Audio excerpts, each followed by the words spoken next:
ஒரு சமயம் என்ன நினைக்கிறாரு, இது விடியாமலே போயிட்டா என்ன, விடிஞ்சாதானே நாளைக்கு பட்டம், இந்த பிரச்சனையெல்லாம் இருக்கு, விடியாமலே இருக்கட்டுமே அப்படின்னு நினைக்கிறாரு. அடுத்த க்ஷணம் என்ன நினைக்கிறாருன்னா, விடியறதுக்குள்ள இவன் மனசை எப்படியாவது மாத்திரலாமா அப்படின்னு நினைக்கிறார். காலமே சுமந்திரரை கூப்பிட்டு வர சொல்றாரு. ஆனா அவர் வந்து நிக்கிறது, அவருக்கு சுமந்திரருக்கு ஒண்ணுமே புரியல, இங்க நடக்கிறது என்ன எதுவுமே புரியல. தசரதால எழுந்திருக்கவே முடியல. ஆனா அவர் சொல்ற, சுமந்திரா போய் அழைச்சிட்டு வா ராமரை அப்படின்னு. அப்புறம் தான் கிளம்புறாங்க.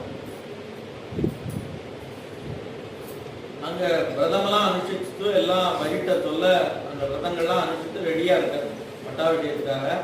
எப்பவுமே உயர்ந்த பீதாம்பரம் தான் கட்டிப்பார். இன்னைக்கு வந்து பட்டாபிஷேகம்ங்கிறதுனால தனியா ஒரு ரொம்ப தனியான ஒரு பீதாம்பரம், ரொம்ப விலை மதிப்பு உடையது. அப்படி ஒரு பீதாம்பரத்தை கட்டிட்டு இருக்கார். அவருக்கே உடைய தனியான கம்பீரம் அந்த சோபையோட இருக்கார். அப்பதான் சுமந்திரர்